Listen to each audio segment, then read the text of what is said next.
Perhatikan baik-baik. Pemuda yang belum dewasa pergi sendirian ke gunung untuk menggali sayuran liar.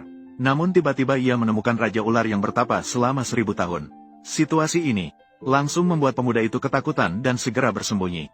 Saat Raja Ular akan menyerang, pemuda itu cepat-cepat mengeluarkan pedang warisan dari celananya. Bersiap untuk menusuk pantat dengan pisau kecil. Mengeluarkan empedu Raja Ular.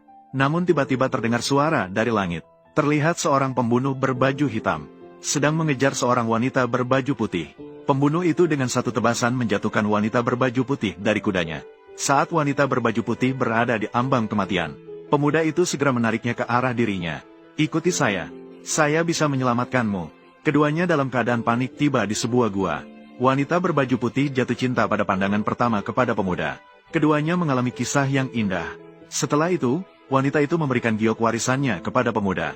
Tanpa disadari setelah mengalami hal yang indah tersebut, pemuda itu kekuatannya benar-benar meningkat pesat. Perlu diketahui bahwa beberapa hari yang lalu, pemuda itu masih seorang yang tidak bisa berlatih dan dianggap sampah. Pada hari itu, dia akan memberikan ramuan spiritual yang dia gali untuk diberikan kepada tunangannya. Namun tiba-tiba dia menyadari, suara yang tidak senonoh datang dari dalam ruangan. Pemuda yang panik segera menendang pintu.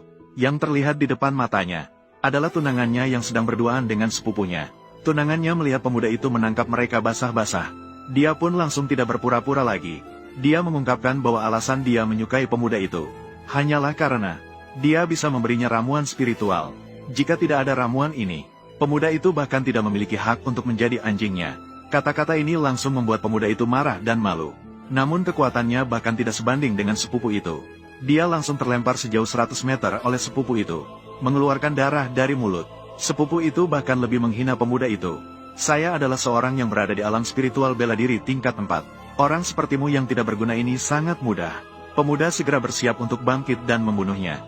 Namun, Tuan Muda Lu langsung mendorong pemuda dengan 2 pukulan dan menghempaskannya. Kemudian, ia bahkan menggunakan kekuatan dalam yang kuat untuk menghempaskan pemuda. Tuan Muda Lu merusak kemampuan pemuda.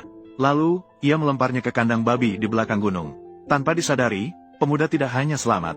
Sebaliknya, ia mendapatkan keuntungan dari musibah. Ia terkena sambaran petir.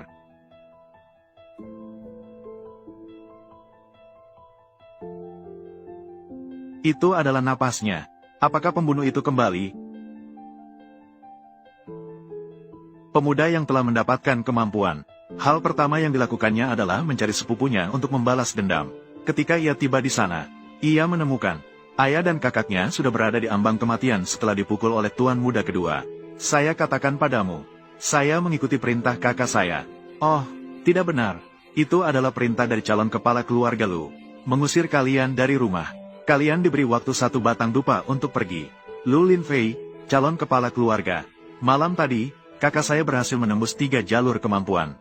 Kekuatan telah mencapai puncak alam spiritual bela diri tingkat 4. Menyebabkan suara petir ilahi yang jarang terjadi selama 10.000 tahun. Sudah diakui oleh kakek sebagai kepala keluarga berikutnya. Biaya keluarga sebulan kemudian. Selama Lin Fei bisa meraih juara pertama, dia bisa mewarisi posisi kepala keluarga dengan sah.